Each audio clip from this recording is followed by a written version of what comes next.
ओम शांति।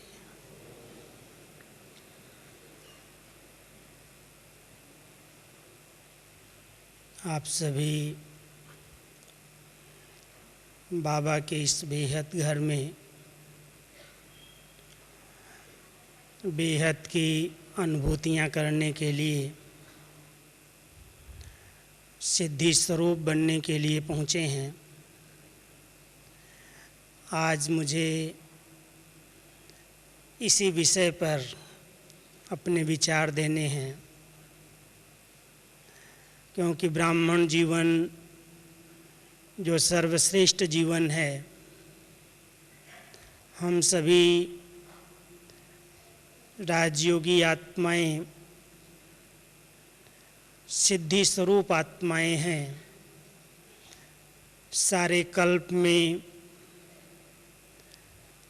हम सब की पूज्य और पुजारी स्वरूप में इसी रूप में पूजा हो रही है। इसलिए किस तरह से इस श्रेष्ठ जीवन में हमारे एक एक संकल्प, एक एक बोल और एक एक कर्म सिद्ध होने लगें, इस विषय को आप सभी चिंतन करना, विचार करना, क्योंकि अभी वो समय समीप आ रहा है जब आत्माओं को उनके मन इच्छित कामनाओं की पूर्ति करनी होगी। और मन इच्छित कामनाएं जो लेकर के आपके सामने आएंगी, सिद्धि स्वरूप आत्माएं उनकी कामनाओं को परख करके उनकी हर इच्छा को पूर्ण कर सकेंगी। लेकिन हम सभी जिन्होंने बाबा के द्वारा इतना ऊंचा ज्ञान सुना है, जिनका डायरेक्ट बाबा के साथ संबंध जुट गया है, निरंतर जिनका योग बाबा के साथ है, जिनकी जीवन धारणा मूर्त बन गई है और जो हर श्वास, हर संकल्प में अपनी सेवाएं देते रहते हैं, इन चारों ही सब्जेक्ट के आधार पर सहज ज्ञान, सहज राजयोग, दिव्य गुणों से संपन्न धारणा मूर्त जीवन और रूहानी सेवाधारी, अगर चारों सब्जेक्ट पर हम सब का ध्यान है तो एक एक सब्जेक्ट हम सबको सिद्धि देने वाली है, सिद्धि स्वरूप बनाने वाली है। दुनिया के अंदर अल्पकाल की सिद्धि प्राप्त करने के लिए मनुष्य आत्माएं बहुत प्रयास करती हैं और कलयुग में रिद्धि सिद्धि के चमत्कार बहुत दिखाई देते हैं। कई बार उन चमत्कारों के पीछे ब्राह्मण आत्माएं भी आकर्षित हो जाती हैं। लेकिन हम सभी की जीवन, जिसमें अनेक विधियां बाबा ने हम सबको सुनाई हैं, सिखाई हैं, और उन विधियों के प्रमाण अगर हम सभी चलते हैं तो हम सिद्धि स्वरूप स्वयं बनते जाते हैं। आप हम सभी बाबा के कुछ विशेष चित्रों पर अगर ध्यान दें, जो हमारा मेन कल्प वृक्ष का चित्र है, झाड़ जिसको हम कहते हैं, उस कल्प वृक्ष की एक विशेषता है। योग कर लें, फिर विचार करना इस पर।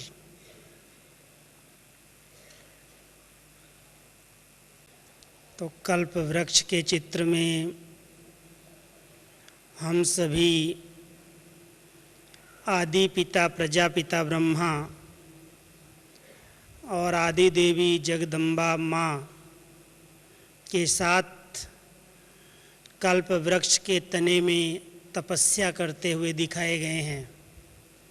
कुछ ब्रह्मावत्स और आदि पिता जिसको कपिल देव कहा गया है, कपिल मुनि, और जगत अम्बा माँ जिसको कामधेनु माँ कहते हैं।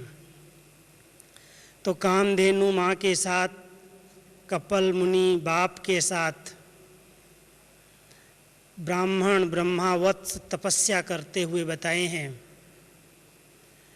और कामधेनु माँ की विशेषता बताई गई है कि वो हर एक की मनोकामनाएं पूर्ण करने वाली है। सर्व सिद्धियाँ कल्प वृक्ष से प्राप्त होती हैं। इस वृक्ष के नीचे जो मनोकामनाएं लेकर जाए उसकी सब इच्छाएं पूरी हो जाती हैं। तो हम सभी सच्चे तपस्वी आत्माएं जिनका संबंध निरंतर परमात्मा के साथ डायरेक्ट जुटा हुआ है, ऐसी आत्माएं जो गुप्त रीति में आदि पिता और जगदम्बा माँ की पालना में पल रही हैं, हर एक महसूस करना कि हम जब से बाबा के ब्राह्मण बच्चे बने हैं, मुख वंशावली बने हैं, हम सब जिनके एक एक संकल्प सिद्ध होने वाले हैं, एक एक बोल सिद्ध होने वाला है, एक एक कर्म सिद्ध होने वाले हैं। इतनी श्रेष्ठ और महान आत्माएं हैं क्योंकि परमात्मा पिता सर्व की मनोकामनाएं पूर्ण करने वाला हमारा पिता है, हमारा बाबा है, जिसको दादी जी अभी गुलजार दादी बड़े प्यार से कह रही थी, हर एक कहो सच्चे दिल से मेरा बाबा। तो वो मेरा बाबा है जो सबके सारे विश्व की आत्माओं की मनोकामनाएं पूर्ण करने वाला है। ऐसी श्रेष्ठ आत्माएं जिनके संकल्प सिद्ध होने वाले हैं, लेकिन किस आधार से सिद्धि प्राप्त होगी, उसकी विधियां क्या हैं। अगर विधियां मिस हैं तो सिद्धि नहीं प्राप्त हो सकती, मेहनत की अनुभूति होगी। और सबसे पहली जो हमारी सब्जेक्ट्स हैं चारों, उस पर हम नज़र दौड़ाएं कि यदि हम सभी आत्माएं ज्ञान स्वरूप बनी हुई हैं, ज्ञानी तो आत्माएं हैं, जो बाबा ने हम सबको ज्ञान दिया है, बहुत स्पष्ट ज्ञान है, आईने के रूप में है, स्वयं को देख सकते, स्वयं के पिता को देख सकते, स्वयं के घर को देख सकते, और पूरे ही सृष्टि चक्र के अंदर जो हम आत्माओं ने पार्ट प्ले किया है, पूरे स्व का दर्शन, स्वदर्शन चक्र घुमा सकते हैं। इतना ऊंचा ज्ञान ज्ञानदाता के द्वारा, ज्ञान सागर बाप परमात्मा के द्वारा हम सभी आत्माओं को प्राप्त हुआ है, जिसमें सृष्टि के आदि मध्य और अंत की पूरी नॉलेज है, स्पष्ट है। इसलिए सत्य ज्ञान प्राप्त होने से आत्मा का भटकना बंद हो गया। ज्ञानी तो आत्माएं जिनकी अगर कहीं भी बुद्धि भटकती है, माना ज्ञान को यथार्थ रीति से समझा नहीं, और ज्ञान की सब्जेक्ट की सबसे अच्छी सिद्धि हमें प्राप्त होती है सत्य स्वरूप की पहचान मिलने से। आत्मा मालिक है इन कर्मेंद्रियों की, ज्ञानी तो आत्मा इन कर्म इंद्रियों पर शासन करना सीख जाती हैं। आज भी बाबा कह रहे थे ज्ञान माना समझ, और समझदार बच्चे कभी भी किसी भी परिस्थिति में धोखा नहीं खा सकते। तो क्या हम सभी ने ज्ञान को इतना अच्छी तरह से अपने जीवन में उतार लिया है, जो इस ज्ञान की सिद्धियां हमें प्राप्त हैं, उसके फलस्वरूप कैसे भी वायुमंडल में हम रहें कलयुग के अंदर, जहाँ पर हर आत्माएं अपने दूषित विचारों में जी रही हैं, नेगेटिव विचार हैं, वायुमंडल पतित है, तमो प्रधान है, समस्याएं विकट विकराल हैं। ऐसी कलयुगी सृष्टि में रहते हुए ज्ञानी तो आत्माएं कैसे अपने आप को सेफ रख सकती हैं? क्या वो सेफ रहने की सिद्धि मुझ आत्मा को प्राप्त है? कहीं पर भी ठोकर न लगे, कोई भी दुख देने वाली आत्माएं मुझे दुख न दे सकें, धोखा न प्राप्त हो, इतना ज्ञान स्पष्ट इमर्ज रहता है। ज्ञान सिर्फ सुनने और सुनाने तक नहीं है, लेकिन ज्ञान एक मेरे जीवन में ऐसा आ जाए जो ज्ञानी तू आत्मा प्रभु को प्रिय लगती है। परमात्मा ने भी कहा है कि ज्ञानी तू आत्मा बच्चे मुझे प्रिय हैं। तो मैं वो प्रिय आत्मा हूँ जिनकी एक एक कर्म इंद्रिय कंट्रोल में है, जिनकी बुद्धि का भटकना बंद है, जिनका मन सहज रीति से एकाग्र है, जो पहचान गए हैं कि मैं कौन हूँ, मेरा कौन है, मैं कहाँ से आया हूँ, मुझे कहाँ जाना है। बहुत स्पष्ट ज्ञान बाबा ने हम सबको दिया है और उसकी सिद्धियाँ हमारे जीवन में प्रैक्टिकल दिखाई देती हैं कि सचमुच हमारी बुद्धि का भटकना बंद हो गया। कोई भी कितना भी ऊंचा ज्ञान सुनाने वाला हो, दुनिया में कितने भी बड़े विद्वान हो, लेकिन ब्राह्मण आत्माएं जिनको ज्ञान सागर के द्वारा डायरेक्ट ज्ञान मिल रहा है, उन्हें कोई भी आत्मा प्रभावित नहीं कर सकती है। नशा नहीं है, लेकिन एक अहंकार के रूप में नहीं, एक स्वमान है कि इतना ऊंचा आदर्श ज्ञान बाबा ने हम सबको दिया है, जिस ज्ञान से हमारी जीवन महान बनी है। तो महानता सिद्धि है और ज्ञान स्वरूप में आ गया वो विधि है। दूसरी सब्जेक्ट जो बाबा हम सबको रोज़ सिखाते और पढ़ाते हैं, कई बाबा के बच्चों का उस पर बहुत अच्छा ध्यान है, योग। बहुत रुचि लेते हैं योग में, लेकिन कई कहते हैं कि योग करते हैं मज़ा नहीं आता, लगता नहीं, मेहनत लगती। सरल योग, सहज योग, राजयोग बाबा ने हम सबको सिखाया है और उसकी सिद्धियां भी बता दी हैं। बच्चे, अगर तुम योगी हो, सच्चे योगी हो, अगर आपका योग ठीक है तो उसकी सबसे पहली निशानी बोझ उतर जाएगा, हल्केपन की अनुभूति होगी, खुशी की अनुभूति होगी, परमात्मा मिलन के प्यार की अनुभूति होगी। आत्मा इस देह और देह के संबंधों से डिटैच होती जाएगी, न्यारी और प्यारी बनती जाएगी। योग से संपूर्ण सिद्धियां मुझ आत्मा को प्राप्त होती हैं। हर एक योगी आत्माएं यहाँ बैठी हैं, मैं समझता हूँ सभी राजयोग का रोज अभ्यास करने वाले हैं। क्या इस राजयोग से मैंने वो सिद्धियां प्राप्त की हैं जिससे मेरा एक एक अंग शीतल हो जाए? मान अपमान, निंदा स्तुति, दुख और सुख में समान, ये योगी की सिद्धि है। अगर मैं आत्मा योग युक्त हूँ तो कोई भी कर्म मेरा गलत नहीं हो सकता। हर कर्म युक्ति युक्त और श्रेष्ठ होगा, क्योंकि परमात्मा के साथ बुद्धि का कनेक्शन जुटा हुआ है। इसलिए बहुत स्पष्ट है टचिंग बाबा की, और जिसके पास स्पष्ट टचिंग आती है उसके द्वारा कोई भी गलत कार्य नहीं हो सकता, पाप नहीं, विकर्म नहीं हो सकते। तो क्या मैं आत्मा विकर्मों से मुक्त होती जा रही हूँ? ये सिद्धि मैंने योग से प्राप्त की है। हर एक आप अपने आप से पूछना कि मैं 10 साल, 5 साल, 2 साल से योग अभ्यास करता हूँ और मैं कहता हूँ कि मेरा बहुत सरल सहज राजयोग है, बाबा के साथ मेरा ठीक ठीक संबंध है।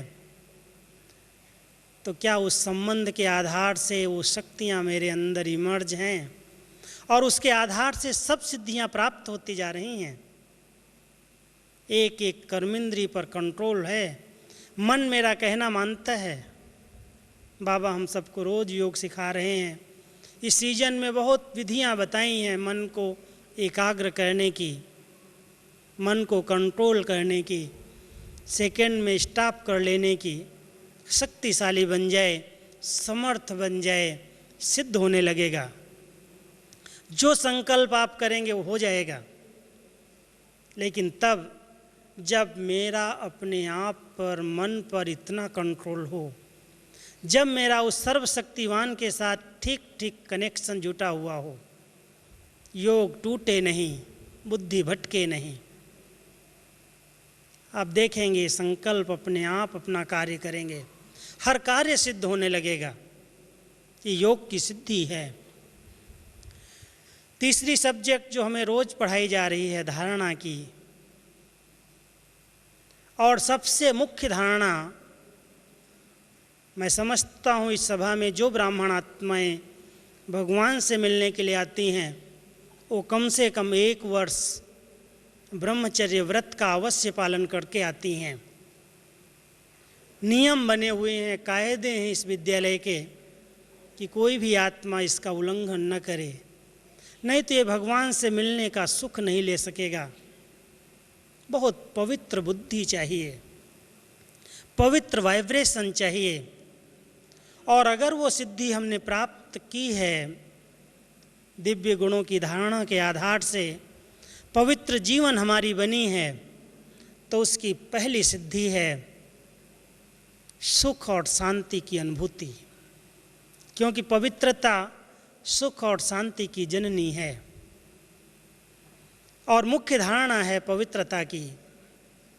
इसलिए इस ईश्वरीय विश्वविद्यालय के जितने विद्यार्थी हैं, भले वो घर गृहस्थ में रहते हैं, पारिवारिक जीवन में हैं, यही एक विद्यालय की विशेषता है जो हमारी निमित्त आत्माएं सरकार की भी मानने लगी हैं कि यही एक विद्यालय है जो सबको एक जैसा पाठ पढ़ाता है। ऐसे नहीं गुरु पवित्र रहें और चेले उनके अपवित्र हों।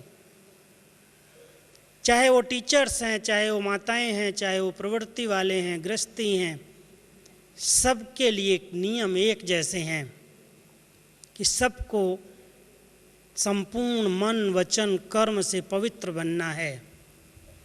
पवित्रता हमारी इस ब्राह्मण जीवन की नींव है और जब ये नींव हमारी मजबूत है तो उसके द्वारा सिद्धि प्राप्त होती है। जो संकल्प उठेगा वो सिद्ध होगा, लेकिन हर कर्म से सुख और शांति प्राप्त होगी। दुख और अशांति उस आत्मा के पास नहीं आ सकती, क्योंकि पवित्रता जहाँ है वहाँ पर बाबा का साथ है, उसकी मदद है, उसका सहयोग है। तो हम सब की मूल धारणा कहाँ तक मजबूत है और उसके द्वारा मैंने क्या सिद्धियाँ प्राप्त की हैं। जो दृष्टि हमारी अलौकिक बन जाए, कहते हैं दृष्टि से जादू लग जाता है। ये दृष्टि भी मनुष्य आत्माओं के जीवन को बदल देती है, लेकिन दृष्टि के अंदर इतनी पवित्रता, इतनी रूहानियत, इतनी श्रेष्ठता आ जाए जो दृष्टि अपना कार्य करने लगे। जैसे बाबा को भी हम सभी देखेंगे, बाबा की दृष्टि से हमारा परिवर्तन हो रहा है। दादियों की दृष्टि परिवर्तन कर रही है। दृष्टि कोई स्थूल नेत्र नहीं है, लेकिन आत्मिक शुद्धता है, पवित्रता है, और उस पवित्रता के बल से आत्माएं पवित्र बनती जाती हैं, उनकी विचारधाराएं शुद्ध होती जाती हैं। तो हम सभी धारणा की सब्जेक्ट में, चाहे वो खान पान की शुद्धि है, चाहे ब्रह्मचर्य व्रत का पालन है, या श्रेष्ठ संग की बात है, क्योंकि संगत के आधार से हमारे विचारों में परिवर्तन आता है। तो जब तक हमारा श्रेष्ठ संग नहीं है, सत्संगी हम नहीं हैं, तब तक हमारी विचारधाराएं भी सत्य शुद्ध नहीं हो सकती। इसलिए धारणा मूर्त आत्मा की सिद्धियां हमारे जीवन में दिखाई देने लगें। कितनी धारणा मूर्त है, इसके अंग अंग से लगता है इसका व्यवहार बहुत शुद्ध है, पवित्र है, सुखदायी है। हमारे व्यवहार में भी मधुरता आ जाए, त्याग आ जाए, वो धारणा मूर्त बनने से आएगा। ये धारणा की सिद्धियां हैं।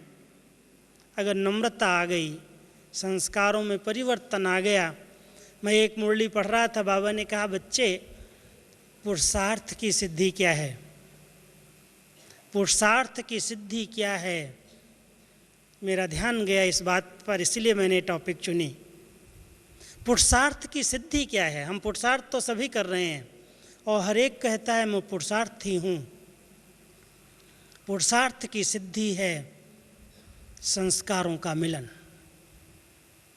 बहुत गहरी बात है, इस पर विचार करना कि अगर मेरे संस्कार आपस में टकरा रहे हैं, हमारा पुरुषार्थ यथार्थ नहीं है। उसके अंदर दिल का मिलन है, स्नेह है, आपसी समाना पड़ता है, मिटाना पड़ता है, भुलाना पड़ता है। जिनके संस्कारों के साथ, जिनके संगठन के बीच में हम रहते हैं, कुछ बातें नीचे ऊपर होती हैं, दिखाई देती हैं, क्योंकि संस्कार तो हर एक आत्मा के अपने अपने हैं, भिन्न हैं, एक के दूसरे से नहीं मिलते। लेकिन मिलाने का संस्कार आ जाए, बहुत इसके लिए तीव्र पुरुषार्थ की विधियां चाहिए। और अगर हमारा यथार्थ पुरुषार्थ है तो उसकी सिद्धि है कि हमारे आपसी संस्कारों का मिलन होगा, टकराव नहीं हो सकता, ये सिद्धि प्राप्त होगी। व्यवहार में शुद्धता आती जाएगी, चलन में नम्रता दिखाई देगी, अहंकार समाप्त हो जाएगा। ये पुरुषार्थ की सिद्धियां हैं।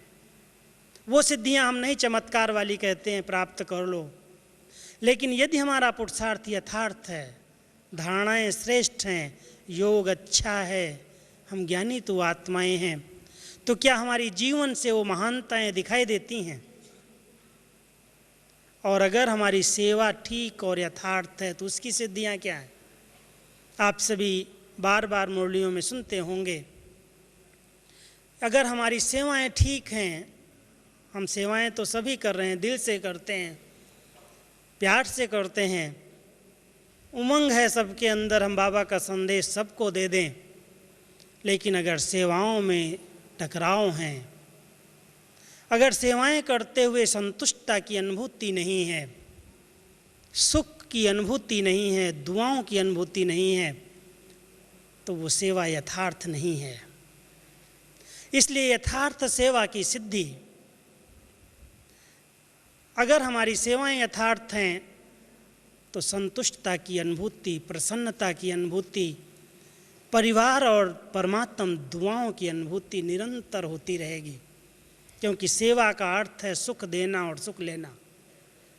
अगर हम सेवाधारी हैं, हम सेवा कर रहे हैं, सिर्फ ज्ञान दे आना, कई लोग कहते हैं हम इतने गांव में संदेश दे करके आ गए, इतनी सेवाएं करके आ गए, लेकिन वो संतुष्टता का सर्टिफिकेट है, वो दुआएं हैं आत्माओं की। प्रभु का संदेश दिया, प्रभु मिलन से उसे उस आत्मा की दुआएं प्राप्त हुई, सुख की अनुभूति की।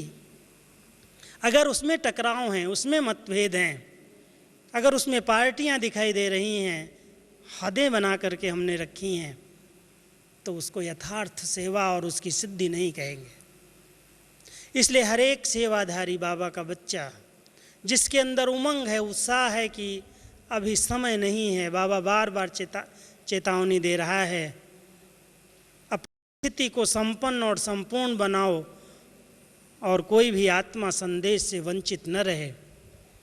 संदेश देने का सबका लक्ष्य बहुत ऊंचे से ऊंचा है, अच्छा है, बहुत तीव्र गति से हर एक दौड़ी लगा रहा है, हर सेंटर बहुत सेवाएं कर रहा है, लेकिन उसकी सिद्धियां प्राप्त हों और वो सिद्धियां हमें अनुभव हों, दूसरी आत्माओं को भी अनुभव हों कि ये सेवा से कितनी निर्विघ्न स्थिति में रहने वाली आत्मा है।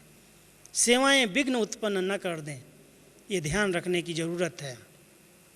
अगर कहीं विघ्न क्रिएट हो रहे हैं, कहीं मतभेद का वायुमंडल बन रहा है, कहीं हमारी संतुष्टता छिन रही है, तो बाबा ने कुछ दिन पहले मुरली में कहा था, बच्चे ऐसी सेवा का त्याग कर दो, ऐसी सेवा बाबा को चाहिए नहीं। तो ये सिद्धियां मुझे चारों सब्जेक्ट की प्राप्त हुई हैं, कर रहा हूँ।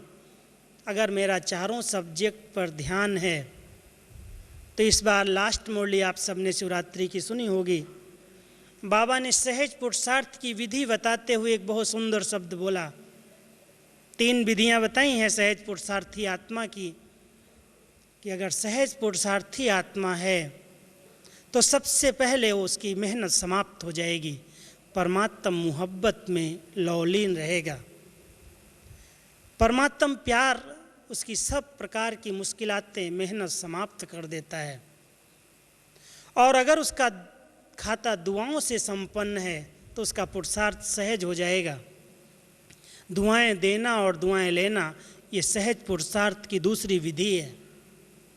बाबा ने कहा बच्चे और कोई पुरुषार्थ करो या न करो, सिर्फ दुआएं लो, दुआएं दो। इसमें चारों ही सब्जेक्ट आ जाएंगे, चारों ही सब्जेक्ट आ जाएंगी। तो इस विषय को मैं बार बार स्पष्ट कर रहा था इस बार भी, कि कैसे इस चारों सब्जेक्ट को कवर करती हैं दुआएं। ज्ञान भी है, योग भी है, धारणा भी है, सेवा भी है दुआओं में। अगर हम दुआएं देना जानते हैं तो दुआएं वही दे सकता है जिसके पास हर आत्मा के पार्ट का स्पष्ट ज्ञान है, कि इस आत्मा का कितना अच्छा पार्ट है। ये ड्रामा में निश्चित पार्ट है इस आत्मा का। जब हम ड्रामा के ज्ञान को इमर्ज करते हैं, ज्ञान स्वरूप स्थिति में रहते हैं, तो हर आत्मा के पार्ट को निर्दोष दृष्टि से देखते हैं और हमारे दिल से उसके प्रति दुआएं निकलती हैं। उसको हम सुख दे सकते हैं, उससे सुख ले सकते हैं। अगर हमें परमात्म दुआएं प्राप्त हैं तो परमात्म दुआएं हमें मिल रही हैं, इसलिए हमारा खाता दुआओं से भरपूर है। हम अन्य आत्माओं को दुआएं दे सकते हैं। अगर हमारी धारणाएं अच्छी हैं, व्यवहारिक जीवन श्रेष्ठ है, तो अपने आप आत्माओं को दुआएं मिलती रहेंगी। और सेवा तो है ही दुआएं देना और दुआएं लेना। तो सहज पुरुषार्थ की एक विधि बाबा ने हम सबको सिखाई है, सुनाई है, कि दुआएं दो, दुआएं लो। और तीसरी एक सहज पुरुषार्थ की विधि बहुत अच्छी सरल बताई, कि जो गुण, जो शक्तियां तुम्हारे अंदर हैं उनको समय पर कार्य में लगाओ। समय बीत जाने के बाद याद ना आए, समय पर वो स्मृति आए कि वर्तमान समय की परिस्थिति के अनुसार, ऐसी परिस्थिति, मान लो इस वायुमंडल में आप आए हैं, आप लोग बहुत आराम से अपने अपने घरों में रहते होंगे। यहाँ पर रहने की व्यवस्था, पानी की व्यवस्था, खाने की व्यवस्था, 20,000, 22,000, 25,000 की सभा के बीच में कुछ न कुछ मुश्किलातें आपके आगे आ सकती हैं, आती होंगी, आई होंगी। लेकिन आप जानते हैं कि इस समय हमें क्या करना है, कौन सी शक्ति चाहिए। हमारा परिवार है, खुशी है, प्रभु मिलन के लिए थोड़ा बहुत सहन करना पड़े, कोई बड़ी बात नहीं है। हम तो भगवान से डायरेक्ट मिलने आए हैं। कुंभ मेले में तो लोग कैसे मिट्टी और धूल में पड़े रहते हैं, उससे तो अच्छे ही बैठे हैं। प्यार से 2 रोटी बाबा की याद की मिल रही हैं, दाल चावल तो मिल रहा है। अगर कोई अपने आप को संतुष्ट करना जानता है इस समय पर, तो बहुत हर्षित रह सकता है, बहुत खुशनुमा रह सकता है। कोई भी प्रकार की वो कंप्लेन नहीं करेगा कि मुझे तो व्यवस्थाएं ठीक नहीं मिली। 8,000 की व्यवस्था की जगह पर 8,000 की संख्या बांटने पर अगर किसी घर में 20,000 लोग पहुंच जाएं तो क्या हाल होगा, बिना स्वीकृति के, बिना इन्फॉर्मेशन के। तो आप सोच सकते हैं कि कुछ न कुछ तो प्रॉब्लम्स आती हैं, परिस्थितियां होती हैं। लेकिन जो आत्माएं समय पर अपनी शक्तियों को, अपने गुणों को कार्य में लगाना जानते हैं, वो इसका आनंद भी ले सकते हैं, इससे बहुत कुछ सीख सकती हैं। कैसे हमें धैर्यवत रहना है, कैसे सहनशील रहना है, कैसे मुस्कुराते हुए हर बात को पार करना है, खुशनुमा रह करके चलना है, तो ये प्रभु मिलन का सुख ले सकेंगे, आनंद ले सकेंगे। तो बाबा ने हमको हर परिस्थिति में अपने गुण और शक्तियों को प्रयोग करने की विधियां बताई हैं। और अगर हम वो विधियां प्रयोग कर रहे हैं तो ये सिद्धि है, यही सिद्धि है। अगर हम सहन नहीं कर पा रहे हैं, अशांत हो रहे हैं, डिस्टर्ब हो रहे हैं, माना मेरे पास सहन करने की शक्ति नहीं है, बाबा से मैंने नहीं शक्तियाँ प्राप्त की, तो विधि नहीं आती, इसलिए सिद्धि नहीं है। अभी हम आपको समय की सीमा के अनुसार केवल 5 सिद्धियों प्राप्त करने की विधियां बताना चाहता हूं, क्योंकि हर एक चाहता है कि हमारी जीवन में हर परिस्थिति सहज पार हो जाए, सिद्धियां प्राप्त हों, जो संकल्प करूं हो जाए। किसी को श्राप देने वाला संकल्प नहीं, लेकिन उस आत्मा का भला हो जाए, उसका कल्याण हो जाए, वो बाबा से अपना अधिकार प्राप्त कर ले, वो वर्षा ले ले, वो दुखों से भटकने से बच जाए। हर एक के अंदर ये शुभ भावना रहती ही है। तो उसकी विधि क्या है? तो सबसे पहली विधि है अपने आप को बैलेंस में रखना सीखो। बैलेंस एक बहुत सुंदर कला है, और जो बैलेंस में रहना जानते, कौन सा बैलेंस है आप सब जानते हैं। बाबा हम बच्चों को सिखा रहा है, बच्चे स्व और सेवा, याद और सेवा। पहले अपनी स्व स्थिति बना करके फिर सेवा करो, सेवा करके अपनी स्थिति को बिगाड़ो मत। ये बैलेंस चाहिए, स्व सेवा और दूसरों की सेवा, याद और सेवा। ये बैलेंस अगर है तो बहुत सहज रीति से इस बैलेंस से ब्लेसिंग्स मिल सकती हैं, और हमारा हर बोल हर कर्म सिद्धि को प्राप्त कर सकता है। बाबा हम बच्चों को कई बार कहते हैं कि अगर कर्म में आप सिद्धियां प्राप्त करना चाहते हो, तो कर्म में सिद्धियां प्राप्त करने के लिए आपको वाचा सेवा के साथ साथ मनसा सेवा का बैलेंस बनाना पड़ेगा। अगर मनसा आपकी बहुत ऊंची है, श्रेष्ठ है, तो जो बोल निकलेंगे, जो कर्म आप करने जा रहे हो, वो सफल और सिद्ध होगा। इसलिए बाबा हम बच्चों को ये बात बहुत प्यार से पढ़ा रहे हैं कि हर समय हर परिस्थिति में सकारात्मक चिंतन करने की कला सीख लो। बैलेंस भी एक कला है, तो सकारात्मक चिंतन करने भी की एक कला है। ऐसे नहीं सोचो कि ये काम तो होगा ही नहीं, ये व्यक्ति तो बड़ा क्रोधी है, ये तो मेरी सुनेगा ही नहीं, ये तो बहुत जिद्दी स्वभाव वाला, ऐसे संस्कार है जो ये ज्ञान सुनने वाला नहीं है। आपने बीज ऐसा अगर बो दिया नेगेटिव का, और आप फिर उसके पास जाएंगे तो आपका वो कभी नहीं सुनेगा। इसलिए अगर आप उसकी सिद्धियां प्राप्त करना चाहते हैं, तो उस आत्मा के ऊपर एक लाइट का घेरा छोड़ दो। एक बहन ने मुझे एक पर्चा दिया 2-3 दिन पहले, मुझे अच्छा लगा, इसलिए मैं उसका वर्णन यहाँ कर रहा हूँ। उसका नाम था ब्लेसिंग थेरेपी। कैसे ब्लेसिंग दे करके, दुआएं दे करके हम आत्माओं को सहयोगी बना सकते हैं, उनकी समस्याओं का समाधान कर सकते हैं, हर प्रकार की उनकी परिस्थिति में मदद कर सकते हैं, और दूसरों की बजाय अपने आप पर भी उसका प्रयोग कर सकते हैं। ब्लेसिंग थेरेपी सभी सीख लेना, कैसे हम अपने शुद्ध संकल्प के आधार से योग के प्रयोग करके 21 दिन के अंदर शुद्ध संकल्पों की शक्ति के आधार से किसी भी आत्मा को हम समीप ला सकते हैं, किसी की परिस्थिति को चेंज कर सकते हैं, किसी की समस्या का हल कर सकते हैं। वो सिद्धियां मुझ आत्मा को प्राप्त हो जाएं, उसके लिए सकारात्मक चिंतन करने की कला चाहिए। तो जैसे बैलेंस याद और सेवा का है, बालक और मालिकपन का बैलेंस है, न्यारे और प्यारेपन का बैलेंस है, ऐसे ही एक कला है सकारात्मक समर्थ संकल्प करने की। और समर्थ संकल्पों का ही खजाना बाबा मुरली में रोज हम बच्चों को भरपूर खजाना देता है। उस पर चिंतन करो, उस पर मनन करो। एक भाई ने प्रश्न लिखा है कि हम विचार सागर मंथन कैसे करें।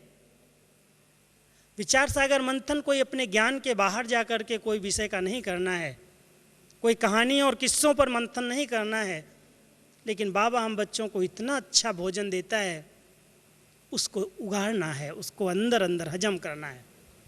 एक विषय को लेकर के उस पर हम 5 प्रश्न दे सकते हैं। उसकी परिभाषा क्या है, ये चीज़ है क्या चीज़, कौन सी चीज़ है, ये कैसे हमारे जीवन में आ सकती है, क्यों, क्या, कैसे, कब, कहाँ, किस प्रकार से। अगर ये 5 बातें उसमें हम प्रश्न रूप में पूछ लेते हैं, मान लो आज का विषय हमारा सिद्धि स्वरूप का है, इस पर हम चिंतन करना चाहें, विचार सागर मंथन करना चाहें, तो इस पर हम ये प्रश्न दे सकते हैं, ये क्या स्थिति है, कैसे प्राप्त हो सकती है, उसकी विधियाँ क्या हैं और इसका प्रयोग कैसे किया जा सकता है।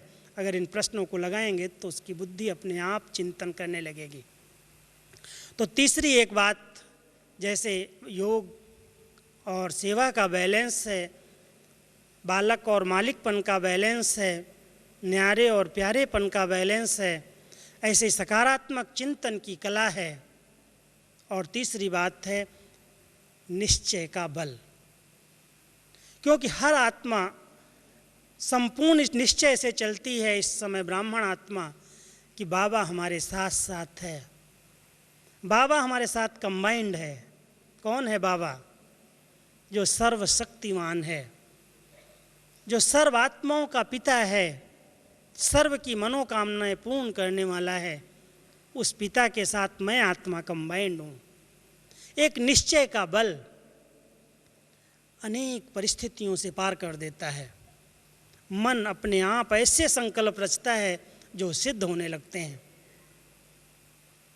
निश्चय का बल, और इसका दूसरे शब्दों में एक बल, एक भरोसा, एक में संपूर्ण विश्वास।